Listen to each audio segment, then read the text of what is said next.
Thank you very much, Mr. Chairman. Ambassador Portman, it's good to see you, sir. Mario. I want to first thank you for really the service that you are continuing to provide your country with just great honor and great integrity, and you have our admiration for that and our thanks. A couple questions. A lot of them talked about the mandatory spending, and I really want to commend you for starting to address this issue of mandatory spending.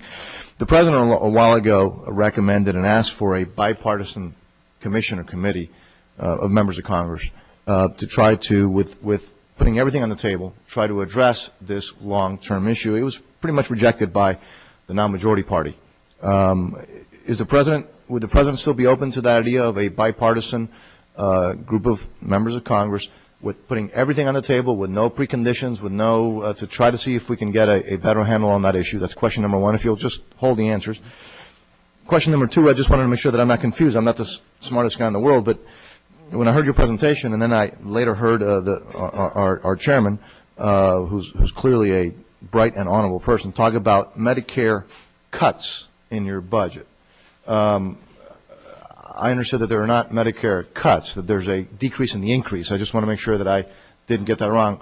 Is there less money for Medicaid in out years than there is now, which would be a cut, or did I understand you correctly the first time? And lastly, we keep talking about tax cuts, and I just want to make sure that I understand what some of those the continuation of that tax relief that is in your budget. I just want to mention a few of them, to make sure that those are still in there, and that those are ones that you're considering, that the President is still supporting.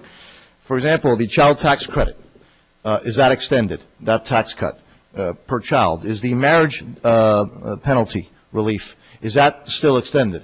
And if it's not, obviously then every married couple would pay more just because of the fact that they're married.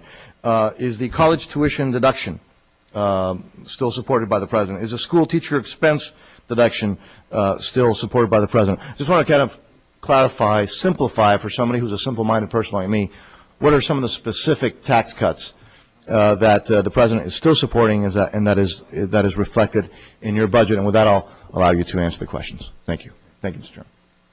Thank you. Good questions, and I appreciate your asking about the bipartisan commission idea. As you know, the President presented that in the State of the Union a year ago. He believes that we should be working on a bipartisan basis to try to address these entitlement challenges we face.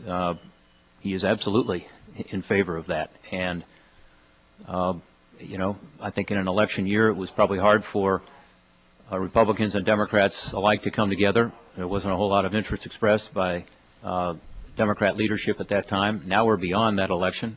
There's always another election coming, but at least we're in a non-election year this year. So it seems to us like this is a good year for us to come together. There has been some discussion, and Chairman Spratt has been part of some of these discussions about a working group. We are not concerned as much about whether we call it a commission or a working group, or even what the precise membership is. In other words, whether it's outside experts that typically a commission would include, or whether it's done with leaders in Congress. We would support either and both, and would be eager to work with Chairman Spratt, Ranking Member Ryan, leadership on both sides of the aisle and both sides of the Capitol, on a commission or a working group to deal with the entitlement issue. And we believe everything should be on the table. And frankly, that's a change, I think, on both sides, if we were to be able to say no preconditions. So I'm more hopeful than most. Maybe I'm naive, but I'm more hopeful than most, both because of the increasing acknowledgement on both sides of the aisle of the severity of this problem, and because of the discussion of coming together in some sort of a forum. On your Medicare and Medicaid question, absolutely.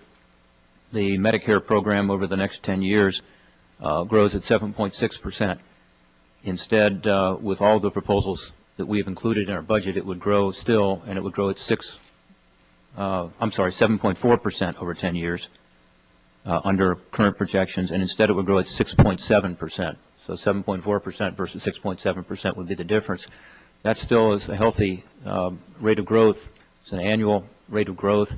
It's, of course, way higher than inflation. It's, of course, higher than the growth of our economy. It's, of course, higher than the rest of domestic spending, which the last 3 years Congress has kept to around 1%, and we project going forward. So it's a substantial growth, and it's a substantial commitment to our seniors. On Medicaid, the growth rate is projected to be about 7.3% over that period of time. All the proposals in our budget would mean there would be a growth of about 7.1%. So still, again, a substantial growth well beyond inflation, the growth of our economy, and other domestic spending. With regard to the tax relief, you're absolutely right. It would include the marriage penalty relief, but also child tax credit, also expansion of the 10% bracket, also, again, tax relief that is critically important, we think, to innovation and entrepreneurial activity that has helped create the additional investment and jobs to put us in this position today of having more revenues and therefore a chance to balance this budget. So we would hope that that tax relief could be continued rather than raising taxes on America's families and on those who are creating opportunities for others that would incur if we did not continue that tax relief. So those are all measures that would be expiring in 2010 unless Congress acted.